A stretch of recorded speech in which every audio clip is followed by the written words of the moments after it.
अस्सलामुअलैकुम। सांस ही हमारी ज़िंदगी है। ये अगर चल रही है तो हमारी ज़िंदगी बाकी है, और अगर ये रुक जाए तो हमारी ज़िंदगी ख़त्म। यानी सांसों की अहमियत इतनी है कि अगर ये सही है तो हमारी ज़िंदगी भी सही है, और अगर इसमें कोई ख़राबी होती है तो हमारी ज़िंदगी में भी ख़राबियाँ पैदा होती है।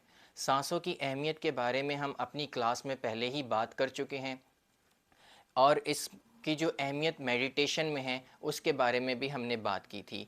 इस वीडियो में हम प्रैक्टिकली सिखाएंगे जिस एब्डोमिनोथोरेसिक ब्रीदिंग के बारे में हमने बात की थी अपनी क्लास में।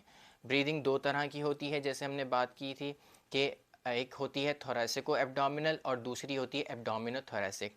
थोरेसिको एब्डोमिनल जो है वो अमूमन हम एडल्ट्स में ब्रीदिंग पैटर्न होता है, जिसमें सीने के मसल्स पहले एक्सपेंड होते हैं, फूलते हैं, और साथ में फिर कुछ पेट के मसल्स भी फूलते हैं।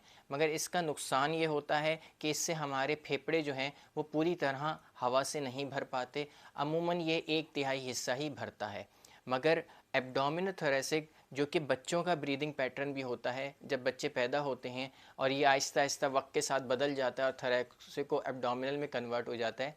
मगर जो बच्चे सांस लेते हैं एब्डोमिनोथोरेसिक, उसमें पेट पहले फूलता है, जिसकी वजह से हमारे लंग्स जो हैं वो पूरी तरह एक्सपेंड होते हैं, और हमारे फेफड़े जो हैं वो पूरी तरह हवा से भरते हैं, और हमें ऑक्सीजन की क्वांटिटी अच्छी मिलती है।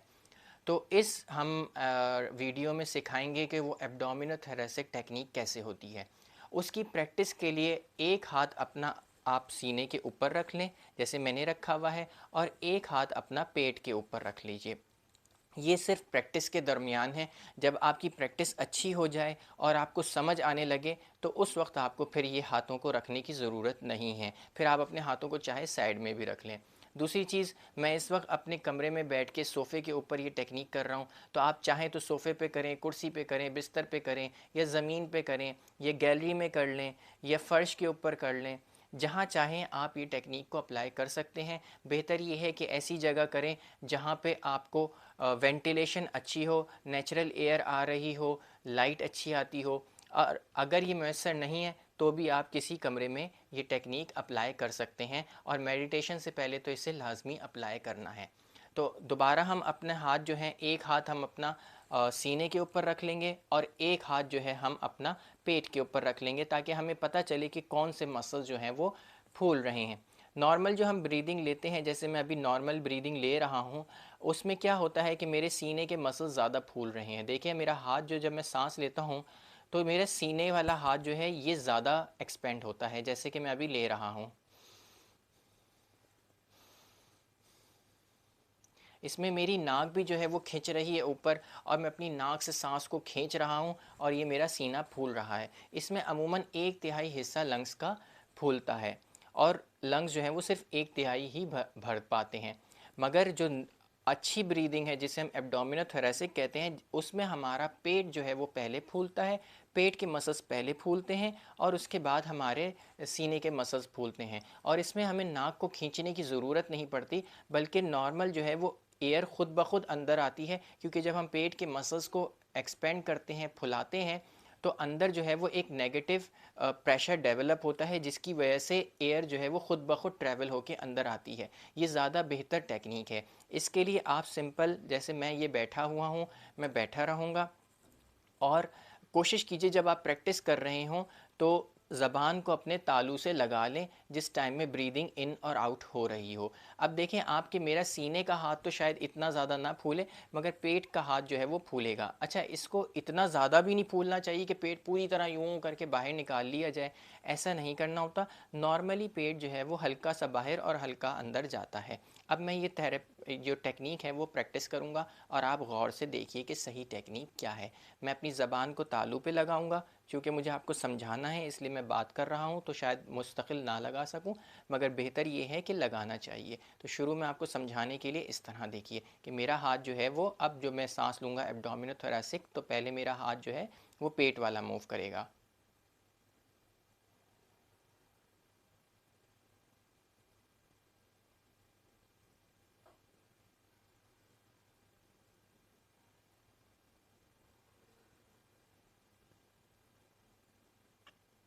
इसमें देखिए ना मुझे नाक को खींचना पड़ रहा है, ना मेरा सीना यूं करके फूलाना पड़ रहा है मुझे। वो सीना अगर मैं फुलाऊंगा तो उससे सीना बज़ाहिर तो लगेगा फूला है, मगर लंग्स एक्सपेंड नहीं हो पाते। मगर इसमें मैं थोड़ा सा पेट को फुला रहा हूँ तो लंग्स पूरी तरह खिंच के एक्सपेंड होते हैं और उसमें एयर अच्छे से जाती है। तो मैं दोबारा करके दिखा रहा हूँ, आप देखिए कि मेरा सिर्फ पेट वाला हाथ ज़्यादा मूव करेगा, सीने वाला हाथ इतना मूव नहीं करेगा।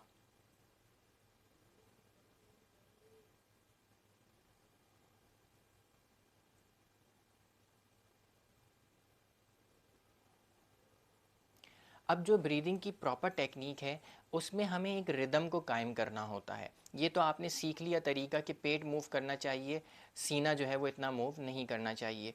ब्रीदिंग की टेक्निक जो प्रॉपर होती है वो रिदम के साथ होती है।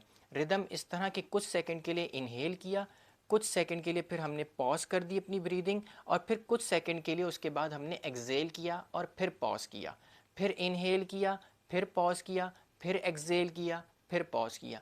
ये रिदमिक जो ब्रीदिंग होती है इसमें हमारे अंदर ज़्यादा एनर्जी डेवलप होती है। क्यों? क्योंकि जब हम पॉज करके इनहेल करते हैं तो बिल्कुल जैसे आपने पुराने ज़माने में देखा होगा, आँख को है ना भड़काने के लिए एक एयर ब्लोअर आता था जिसको प्रेस किया जाता था। तो जब हम होल्ड करते हैं तो हमने ये एयर ब्लोअर को प्रेस करके रखा हुआ है। फिर जब हम इनहेल करते हैं तो हम एकदम से तेज़ी से एयर को खींचते हैं अंदर, और फिर हम होल्ड होल्ड करते हैं तो एयर अंदर रहती है ब्लोअर के जैसे, और फिर एकदम से प्रेस करते हैं तो तेज़ी से एयर जो है वो जाती है। बिल्कुल इसी तरह जब हम इनहेल करते हैं तो हमारे अंदर एनर्जी और हवा बहुत तेज़ी से अंदर आती है। फिर जब हम होल्ड करके रखते हैं तो वो एनर्जी हमारी पूरी बॉडी में डिस्ट्रीब्यूट होती है।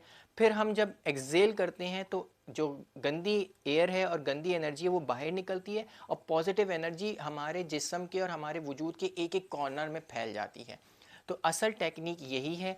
मैं रिदम जो आपको करवा रहा हूँ वो 6-3-6-3 की है, यानी 6 काउंट तक हम इनहेल करेंगे, 3 काउंट तक हम होल्ड करेंगे, और फिर 6 काउंट तक हम एक्सेल करेंगे, फिर 3 काउंट तक हम होल्ड करेंगे।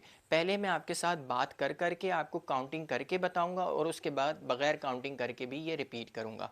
हाथ रख के आप देखिए। Inhale 1 2 3 4 5 6, hold 1 2 3, exhale 1 2 3 4 5 6, hold 1 2 3, inhale 1 2 3 4 5 6, hold 1 2 3, exhale 1 2 3 4 5 6, hold 1 2 3।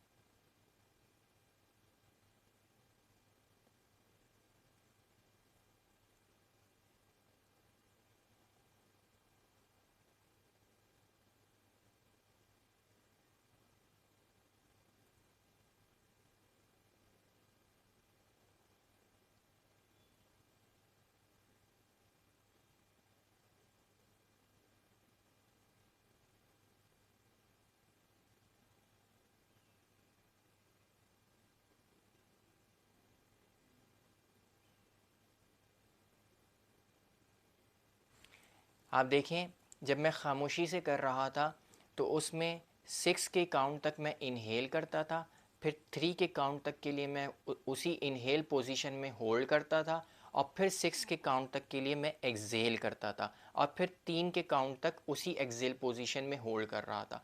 इस साइकिल को, ये 6 के लिए इनहेल, 3 के लिए होल्ड, फिर 6 के लिए इनहेल और फिर 3 के लिए होल्ड, ये एक साइकिल कहलाती है। अमूमन ब्रीदिंग के वक्त हमें तकरीबन ऐसी 7 9 या 12 साइकिल्स करनी चाहिए। तो ये है प्रॉपर एब्डोमिनोथोरेसिक ब्रीदिंग करने का तरीका। ये आप दिन में किसी टाइम पर भी, चाहे आप मेडिटेशन कर रहे हो या ना कर रहे हो, आप जब इसको प्रैक्टिस करेंगे तो एकदम से आपके अंदर एनर्जी बहुत ज़्यादा बढ़ जाती है। आप अगर दिन में काम करते हुए थकावट को भी महसूस कर रहे हो तो आप इसको प्रैक्टिस करें, तो आपको अपनी एनर्जी दोबारा स्टेबल होते हुए महसूस होगी और आप में दोबारा ताजगी, तवानाई आ जाएगी इंशाल्लाह। शुक्रिया बहुत बहुत।